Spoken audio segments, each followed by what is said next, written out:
जय हिंद। स्वागत है आप सभी का हमारी ऑनलाइन क्लासेस में।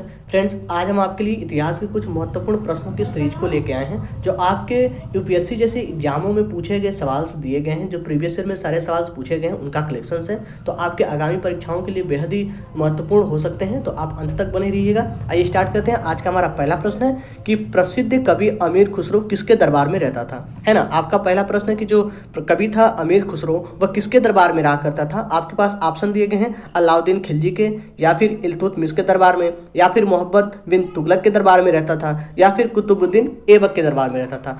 तो जो अमीर खुसरो था वह किसके दरबार में रहता था, तो आपका ऑप्शन ए सही होगा, अलाउद्दीन खुसरो के दरबार में रहा करता था, है ना। चलिए आगे बढ़ते हैं। अगला प्रश्न है सूची 1 का सूची 2 से मिलान करना है, तो आइए देखते हैं मिलान करते हैं ना। मिलान कैसे करते हैं, आपका सूची पहला ए बी सी डी दिया है, इसका मिलान इस क्रम वाइज से करना है। तो किसका मिलान किस में होगा, तारीखे का हिंद का, या फिर तारीखे दिल्ली, रेता, तबकाते नासिरी, किसका किस में मैचिंग कराना है। तो आइए हम मैच कराते हैं। सबसे पहले हम देखेंगे तारीखे हिंद का जो मैच होगा वह अलबरूनी से, या और तारीखे दिल्ली का जो मैचिंग होगा खुसरो से, रेता का जो होगा वह होगा इबन बतूता से, और तबकाते नासरी का मैच कराएंगे मिनहाज से। इस तरीके से सूची 1 का सूची 2 से हम मिलान करें, कौन किससे संबंध रखता है उसका मैचिंग होगा इस तरीके से, ठीक है। तो इसका मैचिंग होगा ए का 3rd नंबर, बी का 4th नंबर, और सी का हो जाएगा 1st नंबर, और डी का हो जाएगा 2nd नंबर, है ना। इस तरीके से इसका मैचिंग होगा, कौन किससे मैच करता है इसका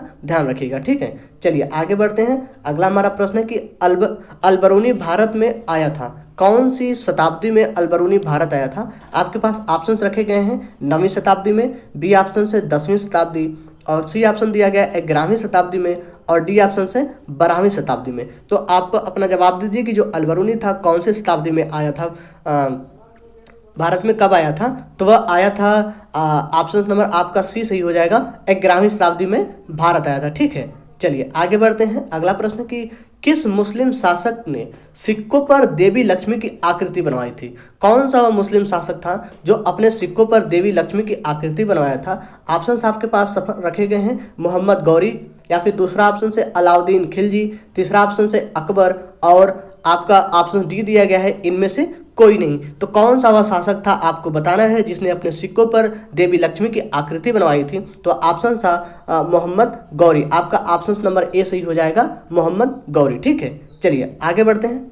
अगला प्रश्न है कि निम्नलिखित में से कौन राजा मोहम्मद गौरी चंदावर के युद्ध में पराजित किया गया था। कौन सा वह राजा था, पृथ्वीराज चौहान, या फिर जयचंद थे, या फिर कुमारपाल थे, या फिर भीम सेकेंड थे। कौन सा वह राजा था जो चंदावर के युद्ध में पराजित किया गया था। तो वह थे आपका जयचंद, ठीक है। ऑप्शन नंबर आपका बी सही हो जाएगा, जयचंद, ठीक है। आगे बढ़ते हैं। अगला प्रश्न है कि भारत पर सर्वप्रथम मुस्लिम आक्रमणकारी कौन था ना, कौन आक्रमण किया था, मुस्लिम आक्रमणकारी कौन था। आपके पास ऑप्शन रखेंगे हैं गजनी के, है ना, या फिर गौरे के, या फिर अरब के, या फिर इनमें से कोई नहीं थे। तो आपका ऑप्शन यहाँ सी सही होने वाला है, अरब के, ठीक है। चलिए आगे बढ़ते हैं। आगे कि रावण का युद्ध कब हुआ था, कौन सी ईस्वी में रावण का युद्ध हुआ था, है ना, कौन से ईस्वी में हुआ था, कौन सी ईसा पूर्व में रावण का युद्ध हुआ था। 172 ईसा पूर्व, या फिर 812 ईसा पूर्व, या फिर 1001 ईसा पूर्व, या फिर 1008 ईसा पूर्व। कौन सी ईसा पूर्व में रावण का युद्ध हुआ था। तो वह हुआ था आपका 172 ईसा पूर्व में ना। ऑप्शन नंबर हमारा ए सही हो जाएगा, 172। चलिए आगे बढ़ते हैं। अगला प्रश्न है कि मोहम्मद बिन कासिम के आक्रमण के समय स्वर्ण नगरी किसे कहा गया था, है ना। मोहम्मद बिन कासिम के आक्रमण के समय स्वर्ण नगरी किसे कहा गया था। ऑप्शंस रखा गया है आपके पास कश्मीर, या फिर मुल्तान, या फिर पेशावर, या फिर ऑप्शन डी है दिल्ली। तो किसे कहा गया था स्वर्ण नगरी के नाम से, किसे जाना गया था। तो आपका ऑप्शन सही हो जाएगा, बी वाला ऑप्शन सही होगा, मुल्तान, ठीक है। ऑप्शन नंबर बी सही हो जाएगा, मुल्तान। चलिए आगे बढ़ते हैं। अगला प्रश्न है कि दिल्ली का वह सुल्तान कौन था जिसने नियमित सिक्के जारी किया तथा दिल्ली को अपने साम्राज्य की राजधानी भी घोषित कर दी। कौन सा वह सुल्तान था। ऑप्शन आपके पास ए है निसरुद्दीन महमूद, ऑप्शन बी इल्तुतमिश, या फिर ऑप्शन सी आराम शाह, या फिर डी बलबन। तो कौन सा वह सुल्तान था जिसने नियमित सिक्के भी जारी किया और दिल्ली को अपने साम्राज्य की राजधानी भी घोषित कर दी थी। तो वह ऑप्शन नंबर आपका बी सही होगा, इल्तुतमिश, है ना। ऑप्शन बी यहाँ सही हो जाएगा, इल्तुतमिश। चलिए अगला प्रश्न है कि किसने भारत में प्रसिद्ध फारसी त्योहार नवरोज का आरंभ करवाया? कौन सा वह सुल्तान था? ठीक है, बलबन या फिर कौन सा बलबन या फिर इल्तुतमिश या फिरोज तुगलक या अलाउद्दीन खिलजी? किसने करवाया था नवरोज त्योहार का आरंभ? तो नवरोज त्योहार का आरंभ करवाने वाला है बलबन, है ना। ऑप्शन हमारा ए सही हो जाएगा, बलबन। ठीक है, चलिए अगला प्रश्न है कि दिल्ली के किस सुल्तान के विषय में कहा गया है कि उसने रक्त और लौ की नीति अपनाई थी? कौन सा वह दिल्ली का सुल्तान था जिसने रक्त और लौ की नीति अपनाई थी? आपके पास ऑप्शंस रखे गए हैं, इल्तुतमिश, है ना, या फिर बलबन, या फिर जलाउद्दीन फिरोज खिलजी, या फिर फिरोज तुगलक। कौन सा वह सुल्तान है जिसने लौ और रक्त की नीति अपनाई? तो वह सुल्तान है आपका बलबन। ठीक है, ऑप्शन हमारा बी सही हो जाएगा, बलबन, है ना।